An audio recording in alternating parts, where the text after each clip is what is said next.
Hey guys, how's it going? We got the crankshaft back from getting it polished.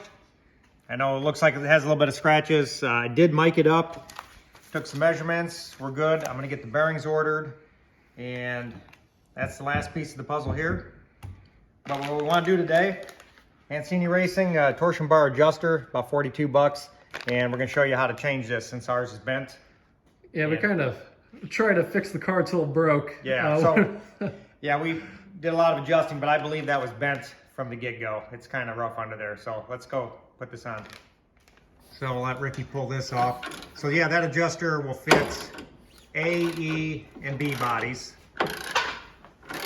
And if you're not familiar, we got a torsion bar running the length.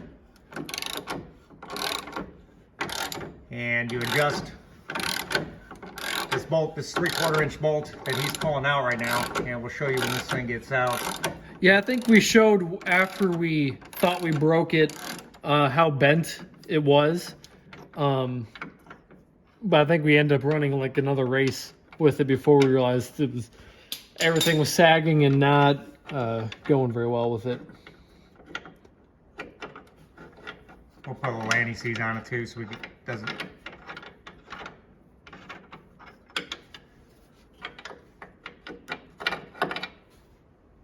So there's nothing wrong with the block, but you can see that it is bent, and as we were tightening it, it was pushing up. I guess you'd call it that top block there. You can see where it fits in there, and it slipped out and dropped the whole front end. Yeah, that was real fun. So go ahead and take this one out and compare it.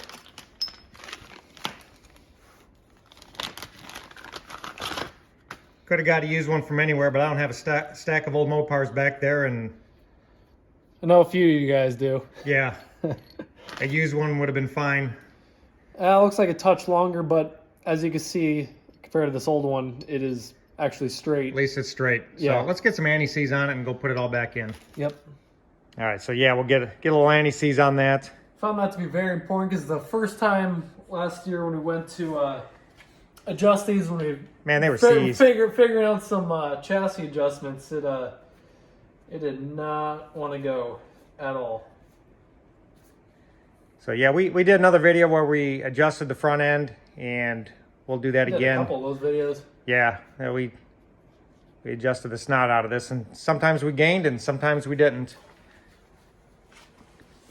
Okay, want me to hold that and you can put that block in? Oh, I got it. Okay. Yep, so that just slides in super easy. It can literally sit one way. Yep, like that. Now run the bolt in. We're just going to put some tension on it, and with the engine on and everything, we can't adjust it anyways. Once the engine is back in, it's sitting. Probably one of the last things to do before we actually go to the track again will be we'll set the front ride height. We got the scales, and we'll got the chassis books. Yep. We'll do our best. So if you don't know, these are slant 6 torsion bars and otherwise stock front end. Okay, why don't you just put a couple cranks on that, put some tension on it, and we'll worry about the adjustment later. The other side's fine, we're gonna leave that alone.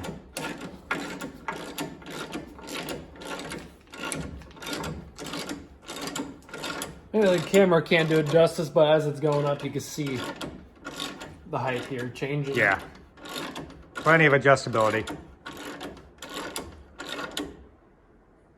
That's probably all right. Good. So just like that, it's that easy?